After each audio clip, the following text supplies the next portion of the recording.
What's up, everybody?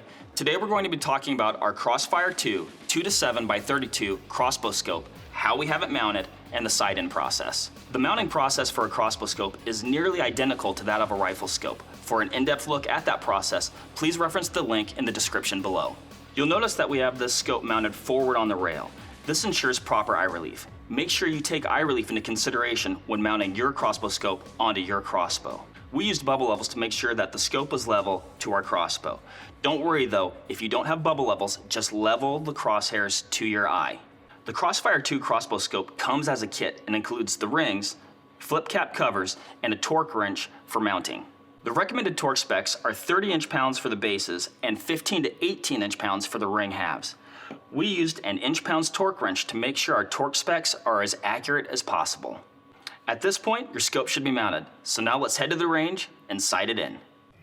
We've made it to the range. We've got our crossbow cocked and loaded. We've built a sturdy base that's not only going to help us be more accurate, but we're also going to use this during the sight-in process to make some of our adjustments.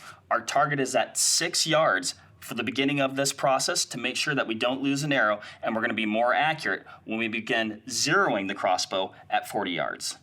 At this close of a range, you're going to want to dial the magnification down to 2 to 4 power so you can focus on the target. For this application, we're going to choose 4 power. Now what we're going to do is fire this initial shot. Chances are it's not going to be right on the X. That's where the sturdy base comes into play. Once we see where that impact is, we can maintain our same hold and use our windage and elevation adjustments to move our reticle to the impact. That way, when we fire our next shot, it should be on target.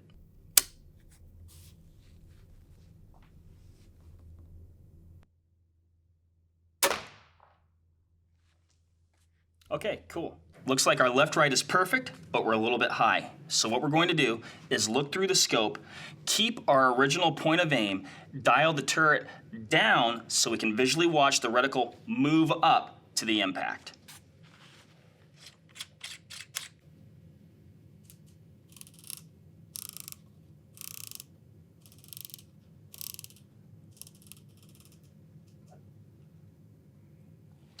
Okay, that ought to do it. And that's where these sturdy bags really come into play to make these quick, gross adjustments. We've made our initial adjustment, and now we're ready to fire our second shot.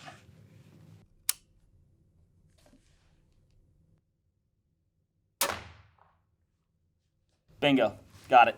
All right, we've moved the target back to 40 yards and are going to repeat our initial shot process. We've also dialed the magnification up to 7 so we can be as accurate as possible.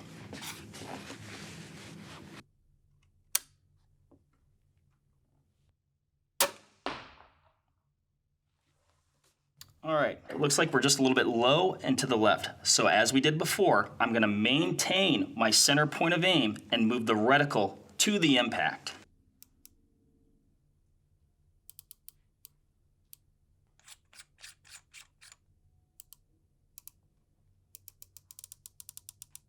We've made our adjustment and are now going to fire our second shot at 40 yards.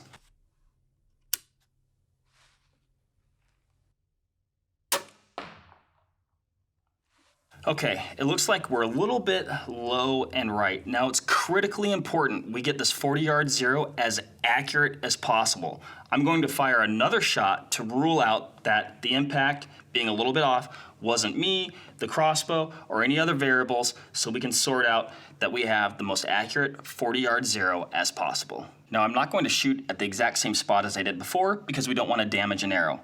I'm going to shoot at the upper left X on the target.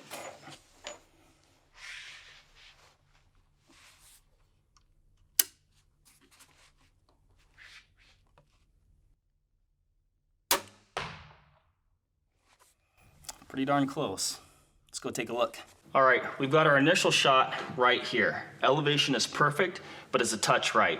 Our second shot moved a little bit to the left, but it's still a little bit high and right. So we've got a consistent hit to the right of the X. We're gonna make a slight adjustment, bringing the reticle to the left and then move out to 80. Okay, Our center crosshair is zeroed at 40 yards. We've moved the target back to 80 yards. Now to execute shots beyond 40 yards, we need to start using the reticle's drop references. Now the reticle's drop references are only going to be accurate at a single magnification that corresponds with the feet per second rating on your crossbow. We've turned the magnification dial so the indexing mark matches up with the corresponding feet per second rating. For example, this crossbow is rated at 385 feet per second. Now we're going to hold on the 80-yard reference in the reticle and execute the shot.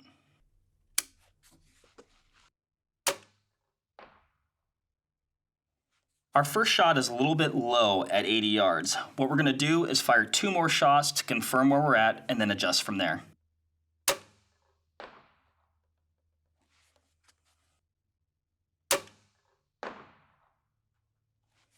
We've gone down range to take a look at our 80-yard target.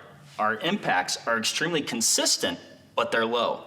We're going to take the magnification dial and turn it down or slower to compensate for that.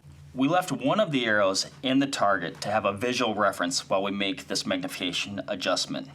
I'm going to hold my 80-yard mark exactly where it was before and dial the magnification down until that 80-yard reference matches up with the arrow that's still left in the target.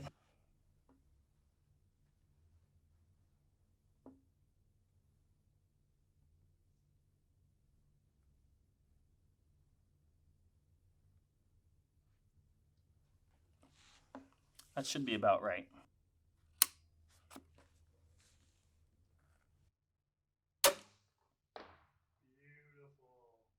We've got an on-target impact at 80 yards shooting off the reticle. We've essentially custom-tuned the magnification to work with this exact crossbow setup. Now we're going to use a pencil so we can reference that mark and come back with something more permanent so we never lose it in the field. Always remember, this crossbow scope is zeroed at 40 yards. To engage targets closer or further than that distance, you will need to be on your personalized custom magnification setting to use the drop references in the reticle.